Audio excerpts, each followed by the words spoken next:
I'm Gabriela Fresquez, and this is Radar 2021. Latino, Hispanic, Chicano, Afro-Latina, Latinx. These are all labels used to describe people of Latin American heritage, to connect us either by language or geography. And as with any break from tradition, the latest one has caused un escándalo. ¿Qué es la que hay, mi gente? We're out here in the streets of Hollywood. Latinx. Do people know what this term is? Do they hate it? Are they for it? Let's find out. Come on.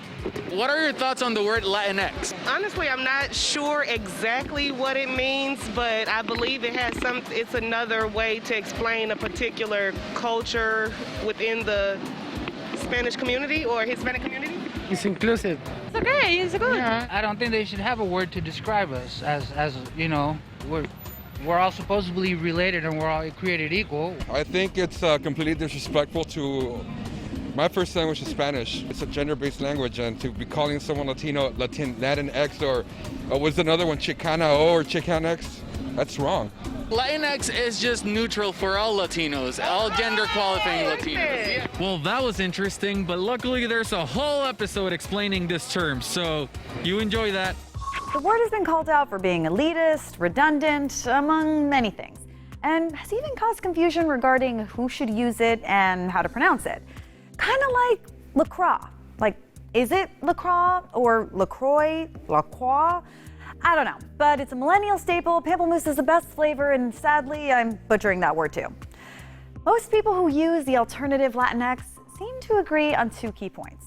It confronts the hypergendered nature of the Spanish language that uses masculine pronouns as a default and is inclusive of non-binary people. The way that I choose to define it is Latinx is nothing but an invitation for anyone that has ever felt left out of the Latino community, right? And as I see it in this moment, it is the only word in the dictionary and in our language that at least attempts to create the image of who the 60 million Latinos of us are. So it is the most accurate description of who we are in this moment.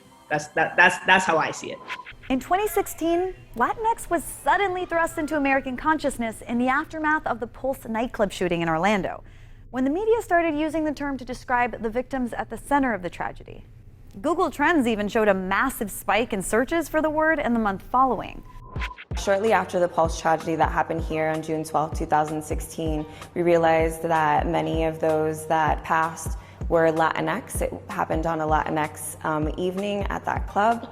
What we realized first is that there wasn't much space for us at the table in these conversations. And then we realized that when it came to language, the Spanish language is very gendered. So where does that leave our non-binary folks? Where does that leave our trans and non-conforming folks? And we realized that the term Latinx was encompassing and inclusive of all. I began using it here in Orlando after the tragedy, but it is a term that's been used widely with other advocates. I think it's more of like being able to like create that awareness and also making sure that it's not just, you're not erasing Latina or Latino, but it's more of embracing that inclusivity of, hey, we need to make space for other individuals. So let's use the X, but also recognize que you can be Latino or Latina también. 4.5 years later, we now have QLatinx, and our idea is to continue the advancement and the empowerment of our LGBTQ Latinx folks here in Central Florida. But despite Latinx earning Merriam-Webster status in 2018, there's still no overwhelming consensus on it. I think it's a beautiful term. I mean, there are new languages created every day. Klingon, Dothraki, like all this shit. So what, we can't add Latinx? People are gonna get pissed at it, but you'll watch Star Trek and like try and learn the Ewoks and whatever. I don't even know, you know what I'm saying? So I think it's so silly that people get so upset. I was actually updating my Instagram profile a few weeks ago, and I was trying to find the words to best describe myself. And I put American Latino. I believe I put American Latino, but I was just like, oh my goodness, do I use Latinx? Does it sound right when I say American Latinx? Before I was like, everyone's so sensitive, you know, like, geez, it's just Latina. Like, we've never had a problem with it, you know, like, what's the big deal? And then my daughter started teaching me like, Mom, it's this and that. And I go, you know what? We all have to learn to be flexible. We all have to learn to change with the times. I mean, This is America. Not agreeing on stuff is pretty much our whole brand. Today we're gonna learn about the newly added word Latinx, okay? But before I continue, I hear that some of you may have some concerns, so I would like to hear you out. Hi, yeah, aquí, sí, I have a question, sí. Esta palabra no existía en mis tiempos, ¿por qué ahora yo tengo que usarla? Well, the good news is that you do not have to use this term, okay? The word Latinx is there for people who feel most comfortable using this term. Oh, mira, wow. Pero ven acá, y si estoy en un grupo y alguien nos llama Latinx, what do I say? Well, nothing. You should respect their decision for wanting to use it when speaking or texting, okay? So, si hay más de un Latinx, ¿qué son? Latinx, Latinxis, Latinxusis, Latinxus? No. Just call them Latinx, okay? Don't overthink it. You know what I don't understand is the type of people that keep posting that word on my social media posts. I don't want to read it. I don't even understand what that word means. Aren't the words we already have good enough? Settle down, all right? We do have to understand that as a society, we are constantly evolving and growing. And just because this word was not used during your upbringing years, it does not mean that it is not important for others. Okay, are we clear? Awesome, let's move on. Any other questions? No more questions, no más preguntas. I'm ready to learn. Well, I like the sound of that. Let's move on, shall we? To understand the evolution of and the ongoing debate over Latinx, let's get etymological. The labels we know today as Hispanic and Latino were born out of U.S. Census categories. In the 1970s, the Census Bureau sort of descended on, in collaboration and after much protest by Mexican American and Boricua activists, sort of demanding better data so that they could document conditions like incessant poverty, low education rates, joblessness. And in doing this came the question of what the group should be called. Before Latino or Latina, the U.S. Census preferred Hispanic or Spanish origin. They liked the idea of Hispano and sort of Americanizing it to seem like Hispanic. It wasn't the most popular one, but it was the one that was used. However, many Latin American people in the U.S. didn't like their identity tied to their Spanish colonizers. Later on in the 1990s, with the rise of Latino studies, Chicano Latino studies, that's how you saw the flourishing of debates about Latino or Latino, Latina, etc. Some would argue that Latino is too broad a category for a diverse group of people. Latinos come speaking lots of different languages with various class backgrounds, nationality backgrounds, different generations, different skin tones, different ideas about race, different ideas about whether they feel American. However, its use is still defended as a way to collect data and advocate for Latinx peoples. Its original purpose. So, how did we make the leap from Latino to Latinx? The origin of the X, it starts in the early 2000s, and it starts in online queer Latino circles, right? And so it was very much the queer Latinos online that started inserting the X just to be more inclusive of trans folks, gender nonconforming folks. From there, it seems to have moved to academic spaces, and little by little from there, it has expanded its reach. The reality is that people in Latin America and Spain are also having these conversations about creating a more inclusive language. People have been using the E in Latin America for non-binary language for decades. It's spelled Latine and so we replace the X with an E. And that's because in some Spanish-speaking countries, the Latinx just does not make sense. Latinx doesn't exactly roll off the tongue. Whereas Latine, we already use the E to mean, gender neutral. According to Google Trends, Latinx first appeared online in 2004. But its overall acceptance is still very much in flux. But is Latinx catching on? According to the Pew Research Center, only about 1 in 4 Hispanics in the U.S. have heard of Latinx, and only 3% actually use the term. Pew Research has its different departments, and one of them is the Hispanic Center, where they do a lot of research on Hispanic and Latinx communities in the US. They do have one study that's pretty well known, and they made a claim that it's being used a lot, that only 3% of Latinx folks actually identify with the word Latinx, despite the fact that many have heard the word. And unfortunately, I found that most respondents were non-Black, non-Indigenous, and there isn't even a question asking about gender identity or sexual orientation. It was mostly white Cubans, right? Dominicans, Puerto Ricans, and I was really surprised that Spaniards were included. And so I think the bigger problem isn't so much, whether people like or dislike the word Latinx, but rather how we're using science and research to silence certain communities. It's not surprising that an ethnic group as expansive as Latin Americans doesn't agree on or fit under a single umbrella term. We need look no further than the 2020 US Census form to know that. Umbrella terms are always going to be clunky. They arise out of socio-political need. There needs to be a label that we can use to talk about ourselves and this kind of like elusive character that we share in common, which is, partly, coming from some Latin American country, partly sharing a language that's been imposed on us, or at least our ancestors or relatives, using that language, and partly having some sort of indigenous ancestry or cultural heritage.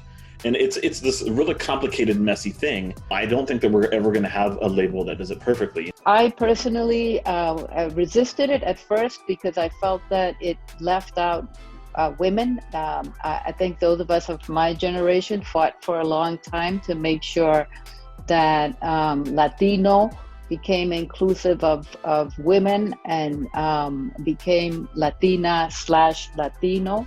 The X seemed to erase us. I feel like that's where a lot of the aversion from the term comes from, like this fear that people are being told how to call themselves. Language is ever evolving, and as we've seen with the adoption of labels like Chicano and Hispanic, or brand new words like adulting and twerking, like what did we even call it before?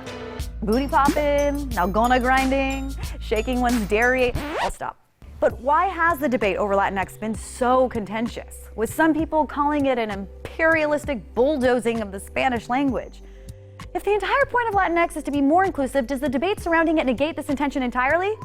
Latinx is meant to transcend that binary for people who don't believe that they belong. In that respect, I think it's great, right, that people feel included by it and they feel better when it's used. My personal problem with it, though, is that it's meant to signify all Latin American people, but it uses a very awkward, clunky English ending. But in reality, that is just a placeholder for thinking or talking about real issues that are plaguing Latin America.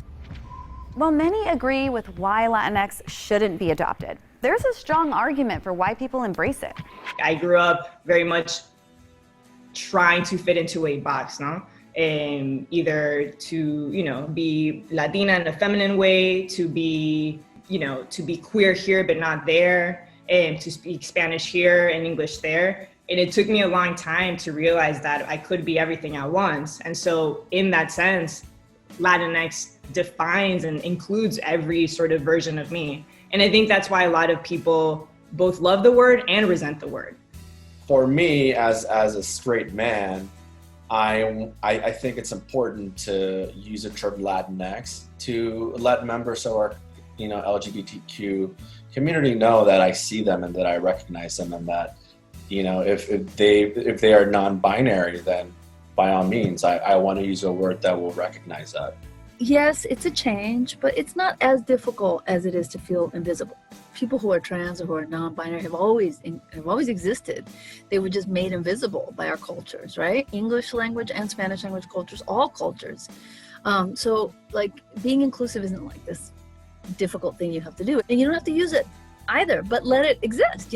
Understand that for some people, it's a wonderful tool and it makes them feel heard and seen. If we can all identify under the umbrella of Latinx, and that feels inclusive to everybody on a gender basis, that X at the end is that factor that it's like, it doesn't matter what country you're from, you identify as this. And I think that in a way is going to give mainstream media an easier time even in including us in a way that we haven't been before and that we absolutely need to be to really paint an accurate picture of who inhabits this country. It's not an imposition from the outside. It's not a colonial white thing. It's not like a woke liberal white conspiracy. Language evolves, and I feel like Latinx is an evolution of how we think of our community. A 2018 survey found that Latinx millennials are the least likely bracket in their generation to identify as straight, which helps explain why it's the youths who've embraced the gender-neutral alternative. And that's exactly what a recent UC Berkeley study found. Young people are more likely to use the word than those who are, let's say, Gen X and above. So here we only had the capacity to survey California registered voters, and we limited the sample to those that were US born. What's important about thinking about Gen Z versus, for example, baby boomers. So Gen Z were 2.5 times more likely than baby boomers to use the Latinx term, is that Gen Z has grown up with sort of vastly different understandings of gender and gender power and power relations, right? And sexuality too. That's fundamentally a part of how diverse and varied the community is.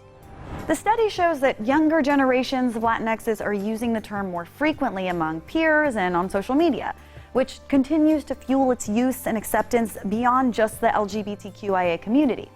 And it makes sense that younger generations are embracing it. I think part of the difference between like us and our parents' generation is that we feel more empowered to lean into our identities and into these rights and freedoms in a way that our parents never did. The use of gender-neutral language is not meant to ostracize cis or binary people. It is instead meant to invite trans and non-binary people into our spaces, which are historically very homophobic and transphobic. Latinx is more than just a label. It's a starting point to conversations around inclusivity and intersectionality. Conversations we aim to engage in with a mostly not your abuela's audience, which is why we both identify with and use it.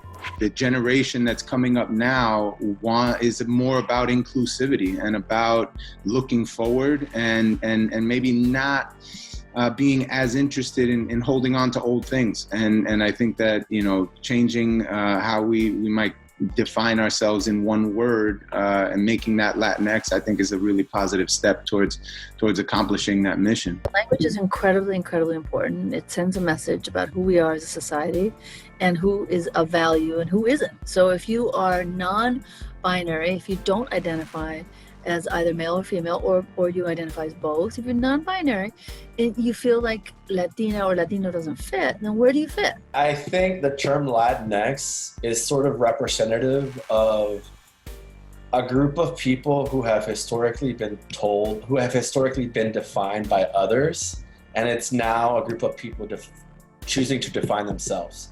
It is the story of what it means to be a Latino in the United States in this moment as culture and politics are changing. As a bicultural daughter of a Mexican immigrant mother and a Mexican-American father, I've described myself as Latina, Hispanic, Mexican-American, Chicana. For me, Latinx encompasses all of these, but also offers a certain flexibility with the addition of the X for anyone who uses it. And if this whole episode has left you even more confused about how to refer to someone of Latin American descent, the best thing you can probably do is ask them. I'm Gabriela Fresquez for Radar 2021. See you next week.